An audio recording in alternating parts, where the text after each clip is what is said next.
Hoje eu vou falar sobre analisar o contexto do sonho. Recentemente eu gravei um vídeo com o mesmo tema, mas esse é um assunto que tem várias nuances e vários ângulos para serem abordados. São vários detalhes a serem analisados entre o sonho e a sua vida.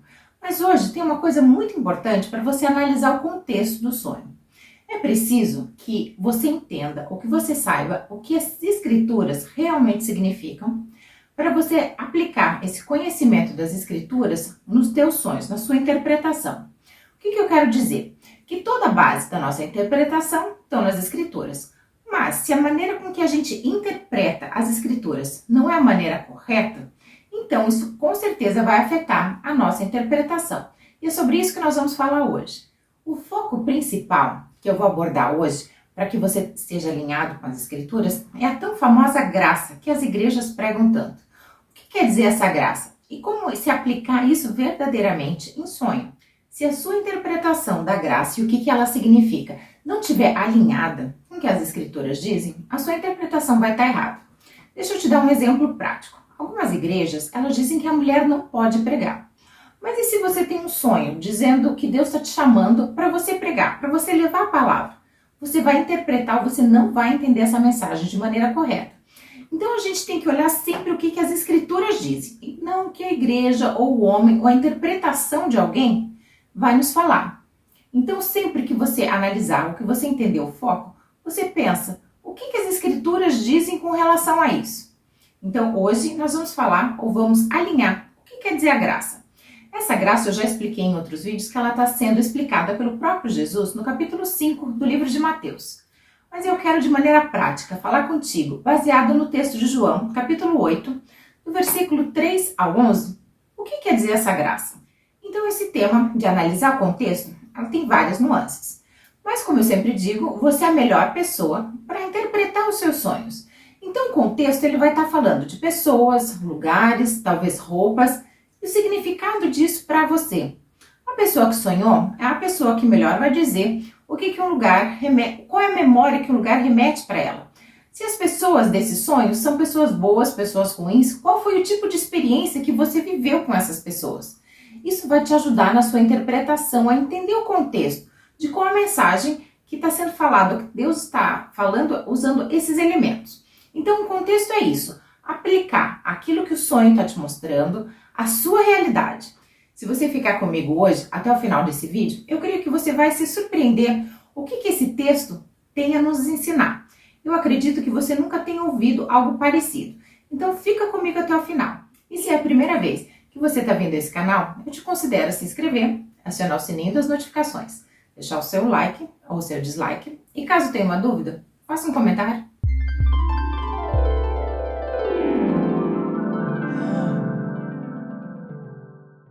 Existe um princípio de Deus e que também está nas escrituras. Deus nunca vai ir contra aquilo que ele mesmo disse. O que pode acontecer é que a nossa interpretação daquilo que Deus nos falou e deixou escrito nas escrituras, ela não está muito de acordo com as escrituras com que elas estão nos dizendo. Então sempre que você for analisar um sonho, um texto, você tem em mente que Deus é o mesmo ontem, hoje e eternamente. E que se ele estabeleceu uma verdade no futuro, ele não vai depois de Jesus, ou em qualquer momento, negar esse princípio. Deus é o mesmo ontem, hoje e eternamente. E aquilo que ele falou no passado ainda vale para o nosso presente. Mas vamos então para a leitura de João, no capítulo 8, do 3 ao 11. Os escribas e fariseus trouxeram até ele uma mulher surpreendida em adultério.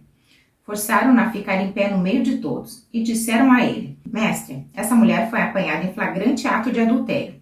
Assim sendo, Moisés, na lei, nos mandou que tais mulheres sejam apedrejadas. Todavia tu, que dizes a este respeito? Eles falaram assim para prová-lo e terem alguma coisa de que o acusar.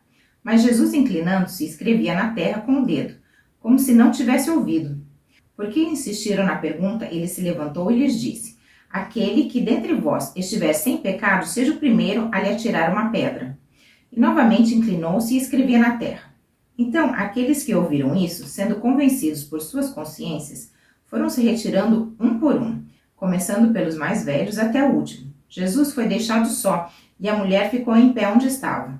Quando Jesus se ergueu, não vendo a ninguém mais, além da mulher, Disse a ela: Mulher, onde estão aqueles teus acusadores? Ninguém te condenou?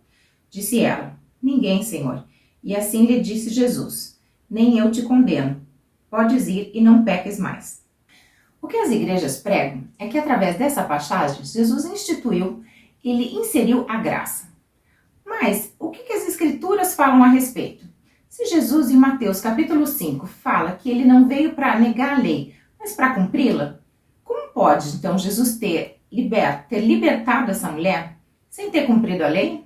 Quando a gente tem um sonho, quando a gente tem um texto bíblico, a primeira coisa a fazer é identificar qual o foco, qual o momento principal, o que está sendo nos mostrado, qual é a parte mais importante. Esse texto está falando de adultério, de uma mulher adúltera. Então, se a gente tivesse que dar um título para o que está acontecendo aqui, seria, vamos dizer, a mulher adulta que foi levada até Jesus. É isso que está sendo nos mostrado. Uma vez identificado o tema principal, ou seja, o adultério, o que mais está acontecendo? Escribas e fariseus foram as pessoas que levaram até Jesus essa mulher. E qual é o significado dessas pessoas? A gente sabe, está sendo nos dito aqui no versículo 6, que essas pessoas, elas eram não muito boas. Na verdade, todo o contexto fala que eles queriam provar Jesus, eles estavam testando Jesus. Então a gente entende que elas carregam em si um significado negativo. Esse é o contexto do que está acontecendo.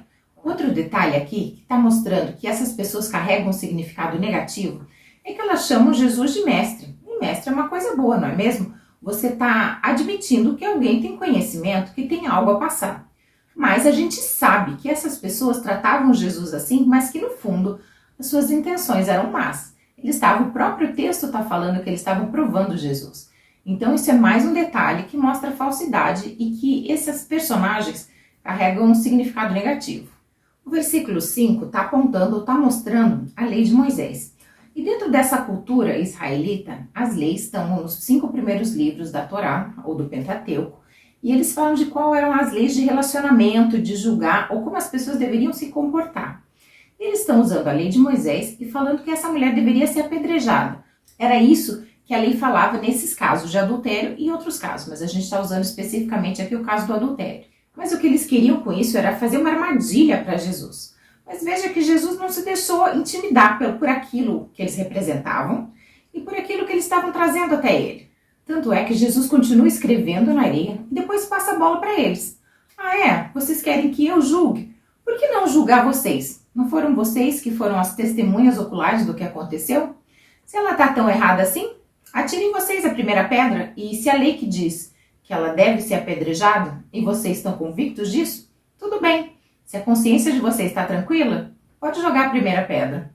Para a gente entender então o que Jesus estava falando para eles, que se eles estivessem sem pecado, eles poderiam atirar a primeira pedra, a gente precisa entender qual é o conceito de pecado segundo as Escrituras. E eu quero que você vá comigo no Novo Testamento, nas palavras de um discípulo de Jesus, para entender o que significa pecado. 1 João 3,4 diz o seguinte: Toda pessoa que vive costumeiramente pecando também vive em rebeldia contra a lei, pois o pecado é a transgressão da lei. Veja que isso está sendo falado por um discípulo de Jesus no Novo Testamento. Mas e as pessoas não dizem que a lei foi abolida? Ok, o pecado então é a transgressão da lei. E essa mulher tinha transgredido a lei. Sendo assim, ela seria digna de morte, não é mesmo? E por isso mesmo, Jesus passa para eles a bola. Se vocês, dentro da lei, já julgaram e estão com a consciência tranquila, podem apedrejar essa mulher. Segundo a lei, então, ela é digna de morte. Mas vocês, que são a testemunha ocular, vocês que devem começar esse apedrejamento, segundo a lei. Só que eles mesmos, olhando e analisando a própria consciência, não apedrejam essa mulher. Como assim? O que acontece? A lei é válida ou ela não é válida? Bem, eu já disse que Jesus não podia negar a lei, porque ele mesmo falou que ele veio cumprir a lei. Então, o que acontece? Como é que essa pessoa, essa mulher adúltera, peca em próprio ato, ela foi liberta pelos seus próprios acusadores? Então, para explicar o que aconteceu com essa mulher, a gente precisa ir na lei de Moisés e ver o que diz a respeito, o que essa lei fala a respeito sobre o adultério e o apedrejamento. Vem comigo para Deuteronômio 22:22. Se um homem for pego em flagrante, deitado com uma mulher de outro, os dois deverão pagar por esse delito. com a pena de morte o homem e a mulher com quem se deitou. Desse modo, extirparás o mal do meio do teu povo, ó Israel. Ficou claro o que esse texto está nos falando? Aqui está dizendo que o homem e a mulher pegos em adultério, os dois são dignos da pena de morte. Só que eles chegaram para Jesus apenas com a mulher. Se eles foram pegos em flagrantes, onde é que está o homem? O homem foi absolvido por eles mesmos, ou seja, a culpa era apenas da mulher. Então, por isso que eles estavam com a consciência errada, ou seja, que eles não tinham a consciência tranquila. Eles já haviam julgado a situação, libertado o homem e condenado a mulher. Por isso que eles mesmos não apedrejaram a mulher. E por isso que Jesus os instigou. Ok, então segundo a lei, se todo mundo está certo, podem apedrejar a mulher. Mas a lei também fala que se você matar alguém de maneira errada, você é culpado do sangue dela. E segundo a lei, as pessoas que eram testemunhas oculares eram as primeiras que tinham que atirar as pedras, que tinham que atirar a primeira pedra. Jesus não podia fazer isso, ele não tinha sido testemunha ocular, ele não viu o pecado da mulher. Mas as pessoas que viram estavam julgando, segundo a lei, de maneira equivocada. E com medo de carregar o pecado do seu erro, do seu ato, de julgar com 2 pesos e 2 medidas o homem e a mulher envolvidos nesse adultério, eles saíram, eles foram embora. Você entendeu então que essa mulher, ela ficou livre segundo a própria lei de Moisés. Não foi a graça ou a suposta graça, como as igrejas pregam, que libertou essa mulher, mas ela foi liberta segundo as leis, as regras do Pentateuco, da Torá, dos 5 primeiros livros da Bíblia. Foram seus próprios acusadores que deram a ela o veredito de que ela deveria viver. Então foi por isso que Jesus não condenou essa mulher. Mas veja que no versículo 11 deixa muito claro que o perdão do pecado está associado a você não voltar às velhas e antigas e más práticas. O perdão, então, está associado a você continuar e não errar mais, não continuar fazendo aquilo que você costumava fazer. Você consegue ver com esse texto que os fariseus e os escribas, em teoria, eles eram pessoas boas, eles eram pessoas que cuidavam ou que guardavam a Torá, que reproduziam as escrituras, ou seja, eles estavam altamente envolvidos com a palavra, eles eram os guardiões da lei. Mas por que então que eles carregam esse significado negativo? Eles estavam completamente corrompidos. E só sabe isso quem conhece as escrituras ou quem vivia aquele contexto, o contexto histórico em que Jesus estava inserido. Então, você é a melhor pessoa para analisar o que cada elemento está querendo te dizer num sonho. Mas, e sempre tem um mais, você precisa ter em mente que um elemento em si não é nem bom nem ruim. A mesma cobra que nas escrituras aponta para o inimigo, para Satanás, elas também falam da crucificação de Jesus e que através da crucificação, Jesus é aquele que nos traz salvação, fazendo relação àquela cobra que foi levantada no deserto por Moisés para salvar ou para dar vida às pessoas que tinham sido picadas por aquela praga que Deus tinha mandado. Então, a interpretação de sonho é um quebra-cabeça. Você precisa analisar cuidadosamente e ter paz. Pedir que o Espírito Santo, que o Espírito de Deus te guie nessa interpretação. Colocando de uma forma prática, eu quero usar um exemplo que já aconteceu comigo e algo que eu já vi algumas vezes. De pessoas, homem ou mulher, falarem que sonharam que alguém que é casado, que Deus mostrou a essa pessoa que sonhou, que essa pessoa que é casada vai ficar com ela. Mas como é que pode isso? Você não acha que a matemática disso não bate? Te parece que isso está fora das escrituras? Mas a pessoa sonhou e diz que tem convicção que é de Deus.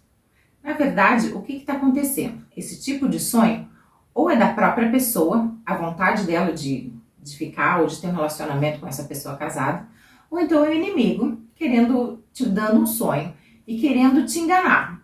Então é muito importante que a tua base nas escrituras, que a tua leitura diária, ela seja muito forte. Para que na hora de você interpretar o seu sonho, você não seja enganado pela sua própria carne, pelo desejo da sua própria carne, ou então pelo inimigo, querendo perverter a palavra de Deus. Mas daí eu também já ouvi que, mas Davi se casou com Abigail e Abigail era casada. A Abigail foi a segunda esposa do rei Davi. Isso é verdade. Mas antes que ele se casasse com Abigail, Deus levou o marido dela, não é mesmo? Com esse vídeo de hoje, eu quis te mostrar que é essencial você conhecer as Escrituras para que na hora da sua interpretação, a sua forma de entender esteja conforme aquilo que Deus estabeleceu na palavra dele. Jesus é a palavra, ele é a lei e ele nunca vai se contradizer ou vai se opor àquilo que ele mesmo falou. Mas se você sonhou? E daí?